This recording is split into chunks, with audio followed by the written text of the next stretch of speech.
कि सब दुकानदारों के किराए मुनासिब करन। जो वो वेखते हो कि दुकान चलन लगती है अगले किराए वधा देंगे वे। इन्ने पैसे ला के बंदा तो कित्थे जावे, बंदा कितने होर चीज़ सैटअप करेगा तो वो पैसा तो जाया गया। वो माल इत्थे जुत्तियां विकदियां उत्थे नहीं विकदियां। इन्होंने चाहिए साढ़े बारे सोचना, हुकूमत को चाहिए कि किराएदार नूं मुनासिब किराया लैन जिहड़े पुराने बैठे हुए और मुनासिब उन्हां नाल रवैया इख्तियार करन।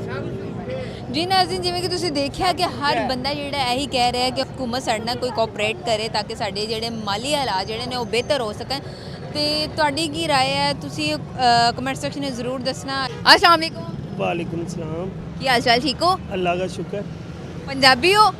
पंजाबी भी है, उर्दू स्पीकिंग भी है। पंजाबी चेक कर, पंजाबी हो ना? हाँ जी। ते ए फिर लाहौर च रहने वाले जिहड़े ने ਉਹ ਲਾਹੌਰੀਏ ਕਹਿੰਦੇ ਨੇ ਕਿ ਸਾਨੂੰ ਆਂਦੀ ਨਹੀਂ ਹੈ ਪੰਜਾਬੀ। नहीं नहीं, और सुनी ना तुसी मिसाल कि जिन्हें लाहौर नहीं वेख्या जम्मिया ही नहीं।